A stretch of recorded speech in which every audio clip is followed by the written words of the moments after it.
Good morning, everybody. Good morning. It's really so great to see such a crowd here. As I was driving over, I was wondering how many people are we going to have because, it's kind of hot. We're on the cusp of August. And the fact that we have so many people here, I think is a great testament to each and every one of your passion about neighborhood councils and about making Los Angeles the best place that it possibly can be. As you know, I started off in neighborhood councils. That's actually where I began my obsession with the city budget, wondering where our money was coming from, where it was going, and I became a neighborhood council budget advocate, and I ended up being controller. So that's my warning to you. I often also say that sometimes I think I have the most deceptive title of all the elected officials in Los Angeles because no, I don't get to control everything. It's an aspirational title. I was noticing, by the way, also the tagline here, democracy requires constant committee meetings. Heaven help us. But it's actually true, and as I'm sure many of you know, going to a lot of meetings often, that's particularly committee meetings is where much of the work actually gets done, as opposed to just the monthly meeting of the neighborhood council. And I think that there are very few things that are more important than this day for the neighborhood council system, because as you might imagine, being controller, I'm of the opinion that you've got to understand our finances and our operations in order to be really effective. That in order to really deliver good services, in order to be good neighborhood council leaders, the more that you understand about how it is that we operate this gargantuan business that is the city of Los Angeles, the more effective that you can be. I've in the past shown you a little bit about our control panel that we have that the Controller's Office created. I'm going to run through some of the changes to it because I really see these as being a tool for you to use, and I hope that you use them all the time in terms of being able to help the city make much more data-driven and better decisions, because it's by having that information that we will be able to do so. So I think, are we ready to show it all? Okay, so this is basically just the LAController.org homepage, and you can go onto that, and there's a jumping off point for our various data panels, as we call them, and they include the control panel, they also include our utility panel, a geo panel, which is in the process of being expanded, and also an economy panel that I'll talk about in a very brief moment. We've got a new virtual checkbook of the city. We had this before, but we've now created this as an app, so it's much easier to search. And you can actually see, of course, who our top vendors are, but you can also search for each and every single vendor. There's ways that you can download this. You can Facebook it, you can tweet it, you can put it into Excel, you can do all sorts of things with it so that you can use it and search it in every way that you can imagine. And also, let me just show you quickly kind of the power of this virtual checkbook. Let's say you type in the word gloves, if you're curious about the city's purchases of gloves. I was actually. The number has come to somewhere over the course of the last 4 years, close to $7 million. You might say, how could that possibly be? How do you spend that much money on gloves? But then we have the specs for each and every single one of them. And you can see everything from the white gloves that our traffic officers wear to the welding gloves that the DWP welders use to the gloves that are used by our lizard handlers at the zoo.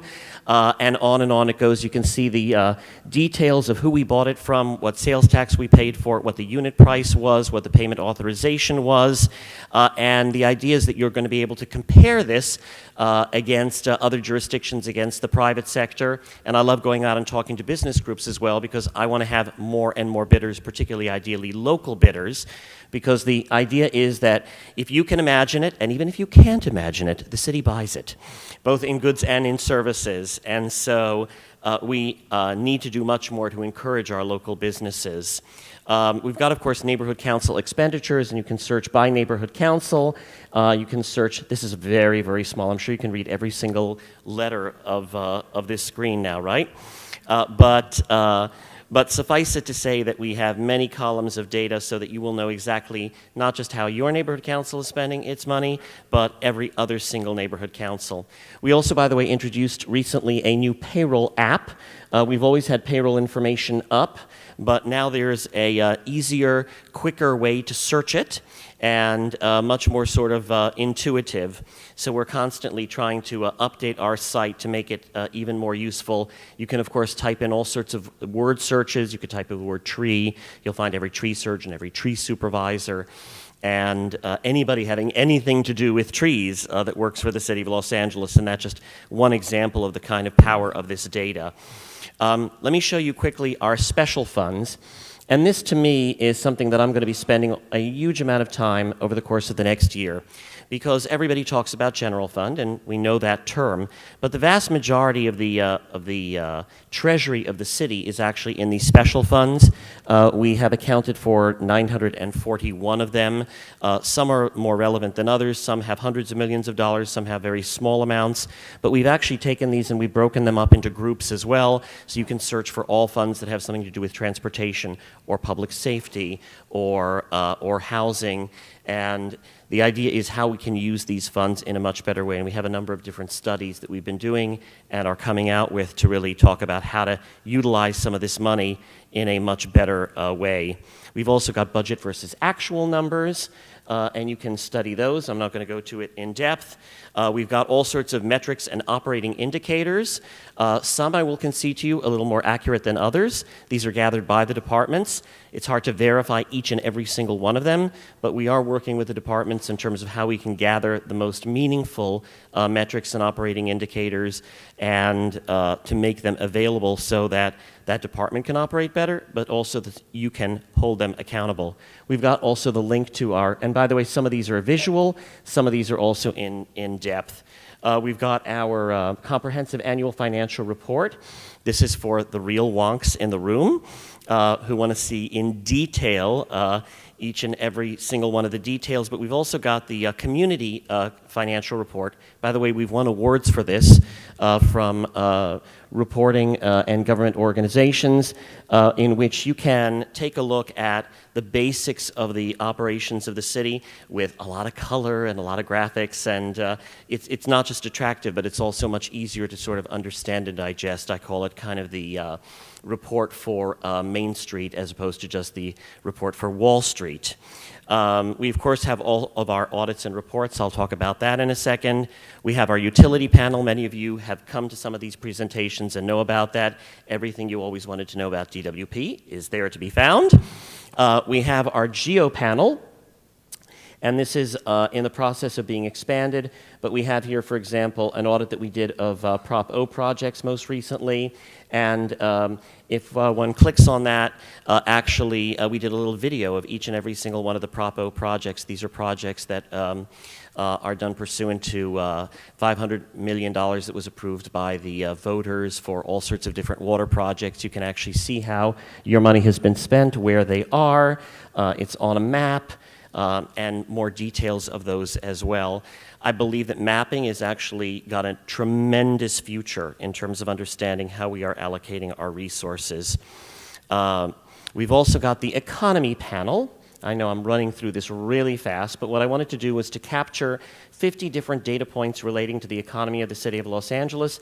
There's lots of info that's been out there about the county or about the state, but not about the city per se. So now you can go online here and you can see what are the districts in which people are using the most public transportation, what are the districts with the highest and lowest number of renters versus owners, what are the income levels in various districts across the city, where are the oldest people, where are the youngest people.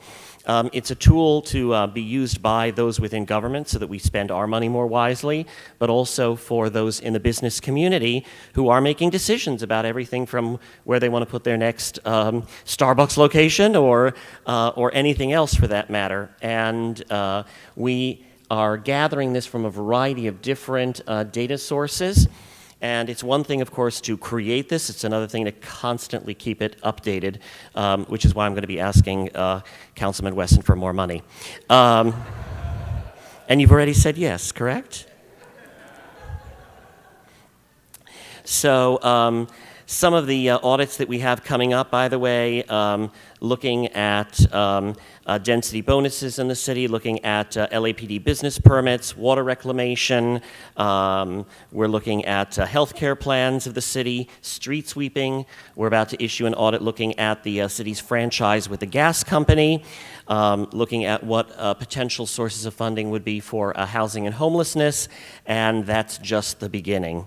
So I do hope that you will avail yourself of these resources and really put them to use in each and every one of our communities across the city, be that in one of your committee meetings or in any other context. And I'll just close out by saying that I'm very, very grateful to the neighborhood councils, because I would not be here in this role if it wasn't for the experience that I got, the relationships that I built with colleagues, the lessons I learned. And thank you so much to our Department of Neighborhood Empowerment and to Gracie, of course, for all the work that you're doing, to our commissioners and to each and every one of you. Again, a real pleasure to be here with you today.